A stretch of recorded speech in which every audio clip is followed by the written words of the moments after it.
All right, welcome to Changing the Stigma. This is a show where every week we talk about mental health, especially when it comes to veterans. We want to make sure we change the stigma that's behind mental health, not just for veterans, but anybody in general. Stigma means dishonor, disgrace. Um, just like any individual through the history of time, different races, different creeds, different religions, people were marked differently or treated differently because of an issue that they might have with those folks. Same thing with veterans and anyone with a mental health issue. And the problem is that almost 20% of the entire world at some point in their life has had some form of mental health issue, whether it be depression, anxiety, panic attack, whatever it might be. So the show is designed, again, to get people to change their parity. So we want to make sure people can come forward and talk about their mental health just as quickly as they would when they break their arm or if they're sick and have that conversation. So what we have here today is we have an organization that helps out veterans.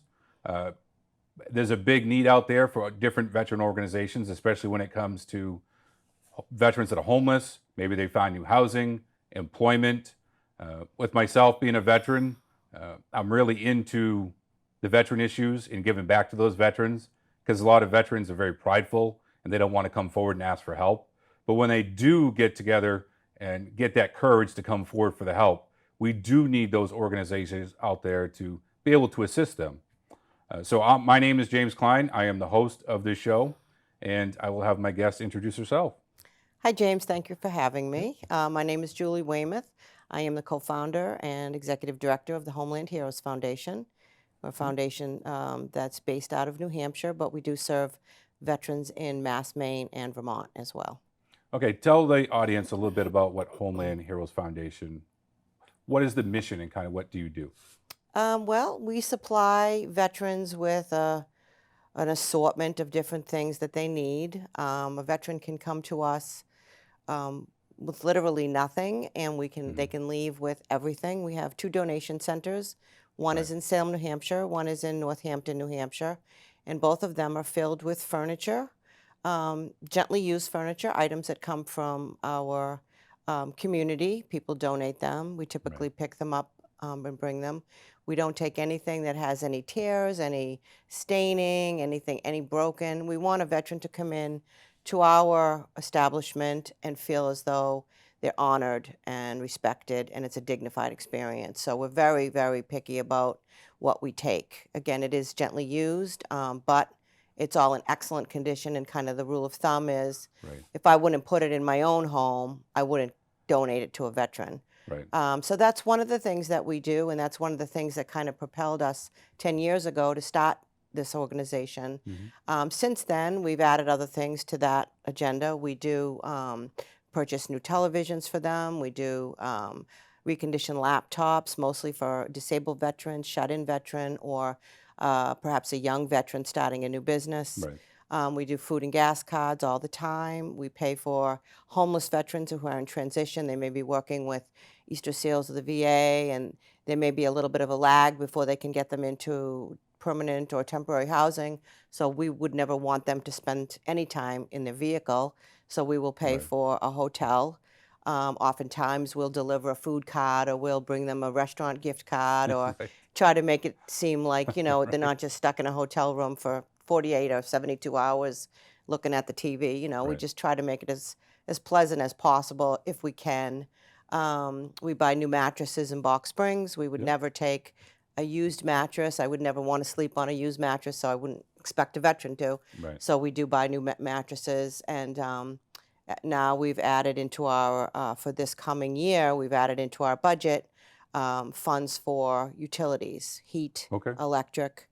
Yep. We do have a cap of $400 per family per year. Mhm. I think if there was an extenuating circumstance, we could probably have some wiggle room with that. Right. But I'm already getting the calls that are coming in. I had Oh, really? yesterday. Okay. Yesterday, there was a veteran. He's an elderly veteran. He served 20 something years. Oh, wow. He's disabled. He's in Yep. a wheelchair, and he's really struggling. And he's talking about having to cook on his barbecue and not using electricity in the house because his Mhm. electric bill has tripled, and it was over $600. And so he was stressing out to the max about it. So we we took the $400 maximum that we could, and we paid a portion of this. So we paid $400 towards the $600. So he owes the $200, but he's, greatly relieved. Right. We'll send him a couple food cards that will help offset the Yep. food costs.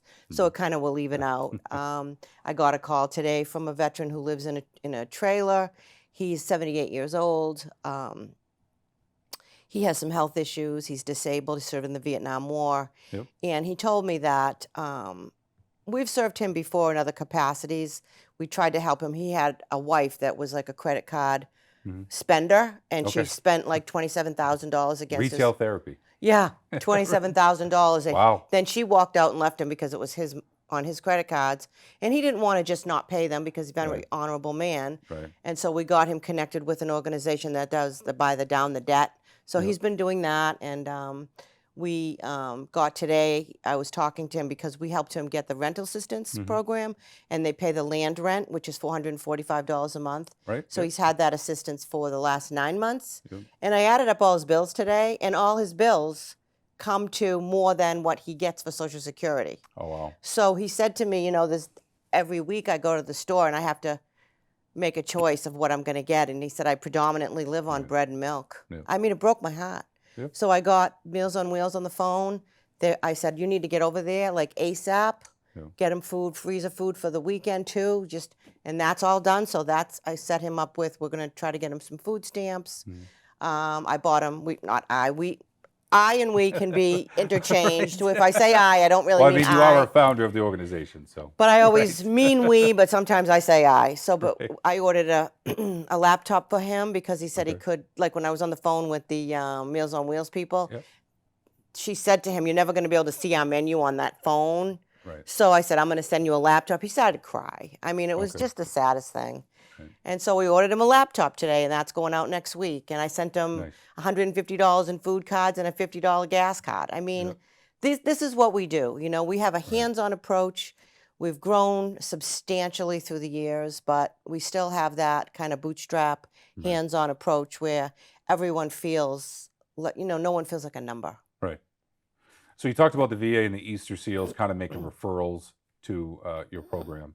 So how would a veteran that might be out there watching the show or watching on YouTube, however they get the information, how would they contact your organization to find out what you do?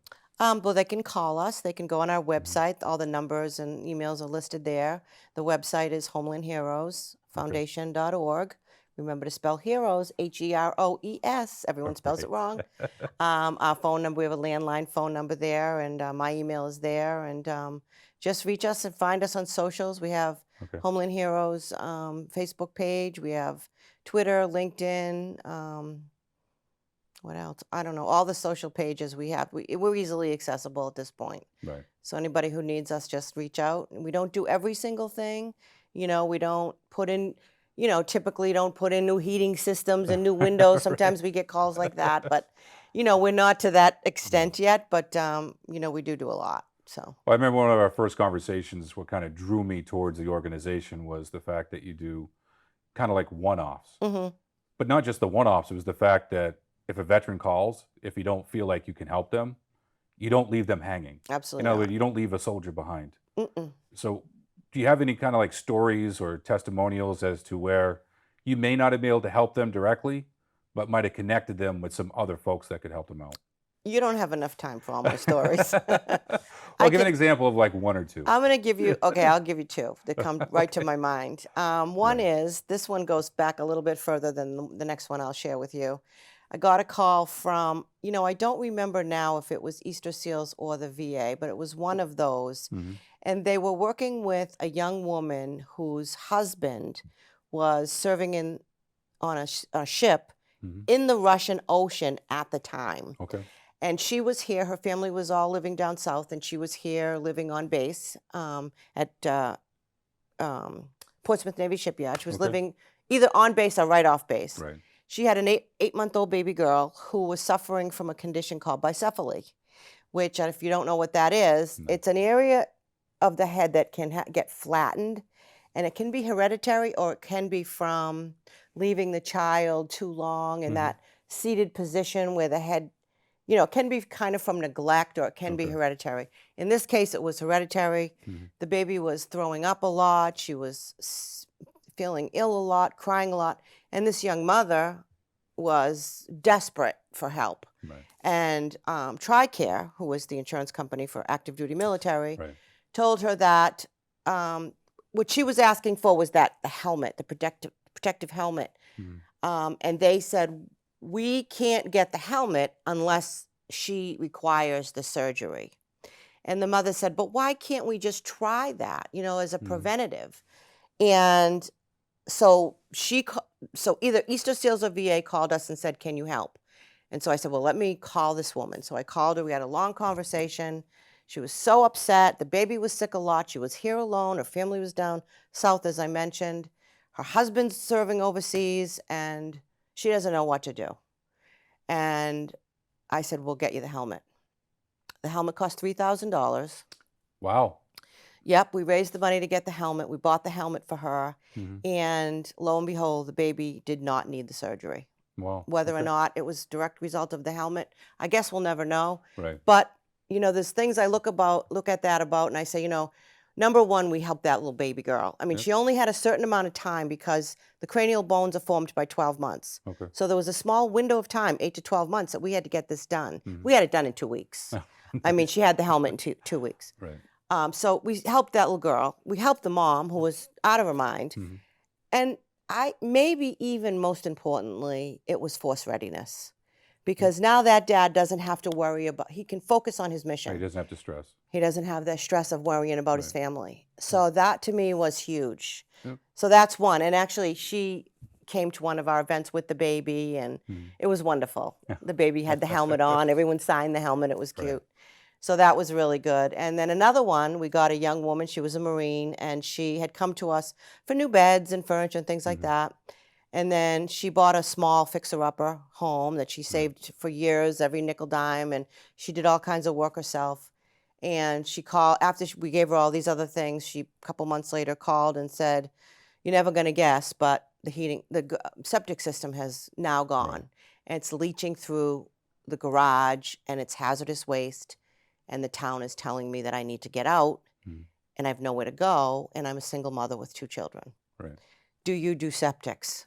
And I said, "No, we do not do septics, but I have some people I can call." Right.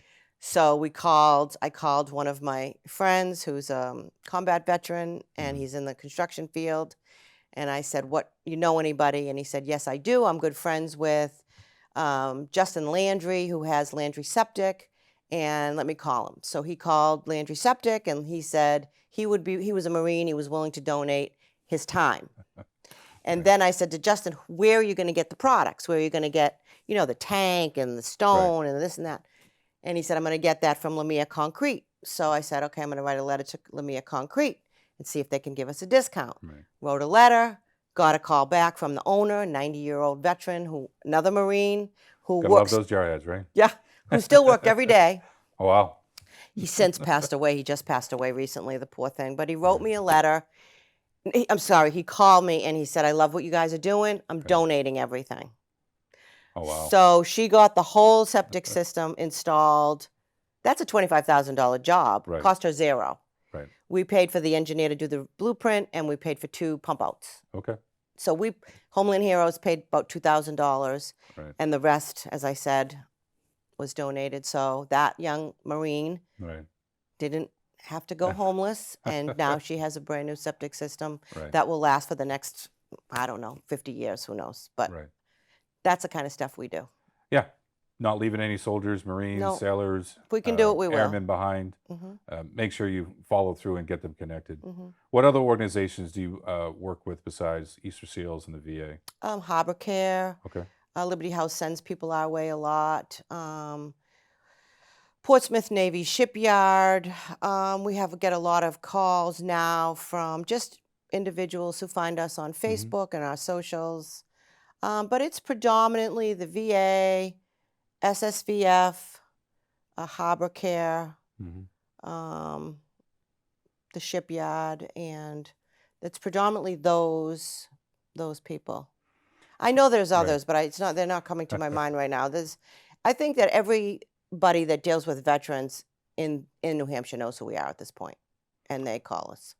Right, and it's good because you guys expanded out to a second location. Mhm. So, just for those watching, SSVF stands for Supportive Services, Veterans and Families. It's basically a housing program that's funded for by the VA, and it's pretty much in every state out there. Mhm.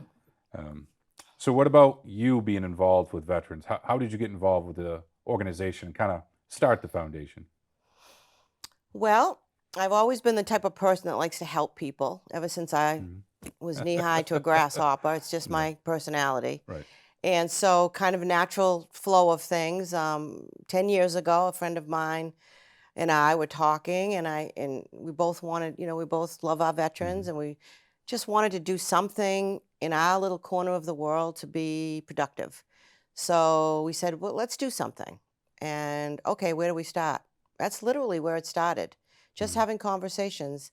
And we knew that it was veterans that we wanted to serve. And we said, well, what are we going to do and how are we going to do it?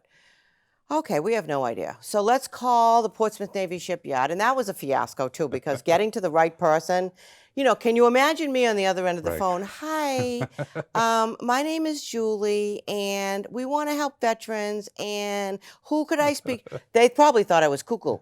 Finally, somebody said, I think you should talk to the chaplain's office. I Right. said, perfect. Yep. So we talked to the chaplain's office, and he said, I'm actually working with a young woman now that needs a washer and a dryer. And he said, can you get that? And I immediately said, yes. And then I hung up the phone and I went, oh no, where am I going to get that? We had nothing yet. Right. 24 hours later, he was on his way. We got her a washer and dryer, and he was on his way back with it. She had an infant, and she Yeah. was walking to the laundromat in the middle of the winter.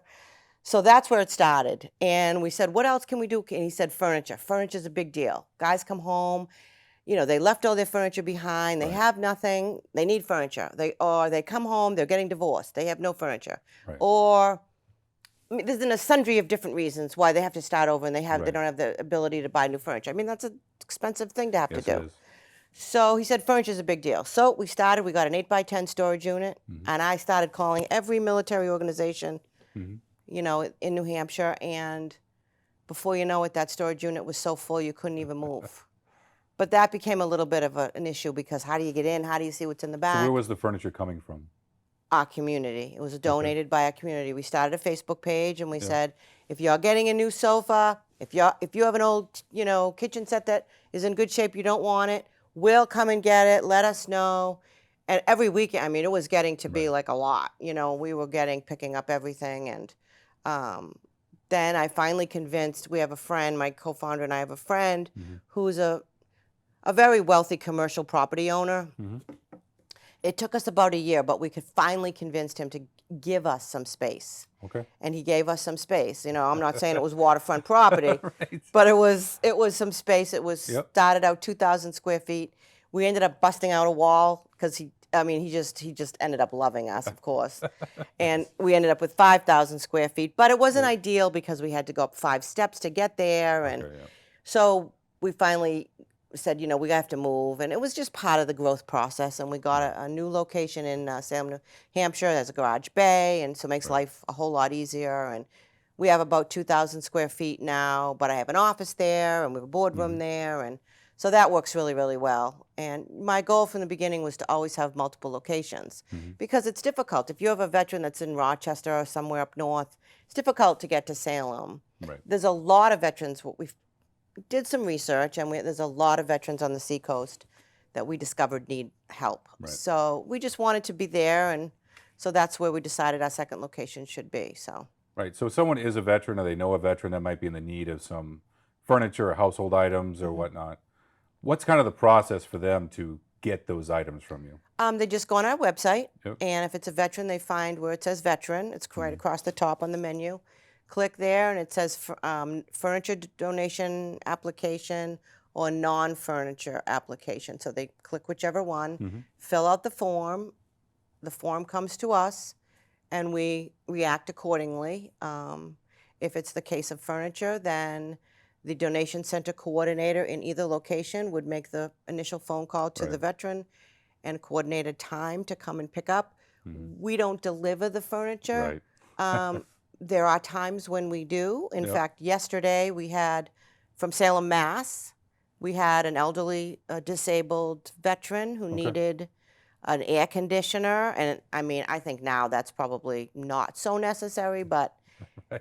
you know, he's going to need it for next year, and who knows, I maybe mean, we've we'll had have some some. humid days recently. And he yeah. has trouble with breathing and things, Right. so that was important to me to get Yep. that to him, and he didn't. There was no way he had the ability. Right. So we got him a brand new TV, we got him a brand new air conditioner, we got him a brand new mattress, and we got him an 8x10 rug, and we paid to have it moved to him. Nice. Okay. So, in extenuating circumstances, we will do Right. that. But I am of the mentality that we teach a man to fish. Right. We don't baby people. We don't baby veterans. Get a truck, get a buddy, come get it, make 2 trips. I don't care. Right. You can do this. Right. And that's how I feel about that. I'm not going to say, I'll deliver. We don't have the ability to do that anyway. Right. So it's working with a veteran. It is. And then, of course, not doing it for them. I don't, So. not if they don't need it. Right. I'm not up for that. You know Right. what I mean? But if it's elderly, if it's a single mother with some kids, I mean, yes, then we'll find a way to do it. Is there anything else that you asked for from the veteran? I know you've mentioned before you asked that the veteran be honorably discharged. But are they required to produce any documentation proving one or the other? Just a DD 214, or if they don't have that, sometimes they don't. Okay.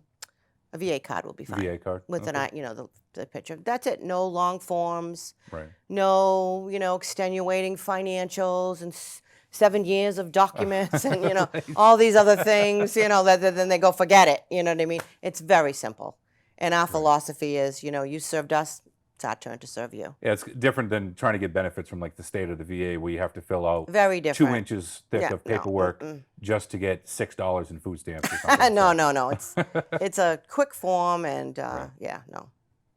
And honestly, James, there was a story one time where our rule of thumb is we want to serve veterans who served honorably. Yep. But I had a young man call me one time, Yep. and he was dishonorably discharged. And it was because he went into the service right after high school with his buddy. Mm-hmm. Buddy died in his arms. Mm-hmm. He went AWOL. Nope. To me, you know what? He served 2 tours, combat tours. Mm-hmm. We helped him. Okay. Yeah. So, I mean, you have that discretion as Yeah. an organization on how you want Right. to do it. Right. Because, I mean, you create your own regulations, your own policies and things like that. Right. And it's just like even state laws. If you get stopped, you don't always get a speeding ticket. Right. The officer has a discretion, so you guys have that discretion too. Yes. We're not federally funded. Right. We don't get grants. All the money that we raise comes from donations. It comes from our fundraising events, which we have several of throughout the year. All of this is listed on our website, Facebook page, and so forth. If somebody's looking to donate to us, we are always looking for donations, either gently used furniture or monetary donations. We're looking for more volunteers right now. So we're a great organization. We're grassroots. Right. Everything stays local. It's pretty regional at this point. 90% of what we raise goes back to the veteran community. So if anyone wants to get involved, we're always looking for more good people. That's great to hear that it's 90% of what's raised goes right back out to the veterans, because I've talked about other organizations, which again, I won't disparage on TV, but they know who they are, where they raise a lot of money, but a lot of money doesn't go back out to the actual veterans because they claim administrative cost, staff are making a lot of money, where the money was actually intended to go back out to the veterans. And, Right. that's why I decided to become on the board of directors with Homeland Heroes, to make sure I can participate in it, because you are giving back to those veterans out there. So if somebody did want to give, donate, or volunteer actually, what are you looking for those duties for people to volunteer for? Well, right now we actually are losing our donation center coordinator in Salem, so we need somebody for that. It's about 5 or 6 hours a month. It's really not a big commitment at all, and it's really easy. And there's nothing better than giving furniture to a veteran who gives you a great big hug with often tears in their eyes, and there's no better feeling than that. We have fundraisers. We're always looking for auction items, some nice live auction items, trips, anything anybody might be able to help us with. If an organization is listening, a business, anything like that that we can use to make money to help us forward our cause. That's what we're looking for. I know you've had, Or just straight up donations. Those are good too. right, absolutely. Can't buy mattresses without money. Right. I know there's an event listed on the website right now. I think it's called Kicking It. Kicking it with country. That's in March, right? That's in March 25th. Stephanie Jasmine Band, excuse me. She just put out a single that she's fantastic if you like country music. Right. We have a line dance instructor that's going to come and teach line dancing in between the sets. Yeah, I did see that on, Yep. on the poster. We have fun at our fundraisers. I like to keep the fun in fundraiser to not be corny, but Right. you know, we had about 350 people last year, and Castleton does a stand-up job with the food is good, and yeah, we're a great team, and we're a great organization. We have fun, and we're all just doing it for the right reasons. So. And you do promote a lot of stories for veterans and people that are involved with veterans. Your organization has a podcast. You can go on your website and find those podcasts. Yep. Can you give a couple quick examples of people that are on those podcasts? and the You. stories? I know, but you also have General Bolduc, General who's Bolduc. running for U.S. Senate right now. Yep, he won the primary. He's on there, but it's nothing political. Right. He is on simply because he was a general and he's a veteran. 30 plus years in the in service. So We don't do politics. That's suicide. We don't take a position on that. But we also interviewed Dan Fielding. He's a special ops Green Beret. He wrote a book called The Asset Mindset. Phenomenal interview with him. There's a whole bunch of really good things that people can glean information about their own lives, learn a little bit. Civilians can learn a little bit about the plight of, military. And that was the reason why we started in the first place, to dispel the stigmas. right, absolutely. Yeah. A lot of great stories on there. Again, you've got volunteers that show up. You got donations. What's the website that they need to go to if anybody wants to make any type of donation or volunteer? Homeland Heroes Foundation.org. HEROES. Everyone spells heroes wrong. All right. I thank you for being a guest on the show today. Great organization. And I encourage anyone out there watching right now, this is a great organization to donate to. And again, 90% of the money goes back out. Thank you. I appreciate it.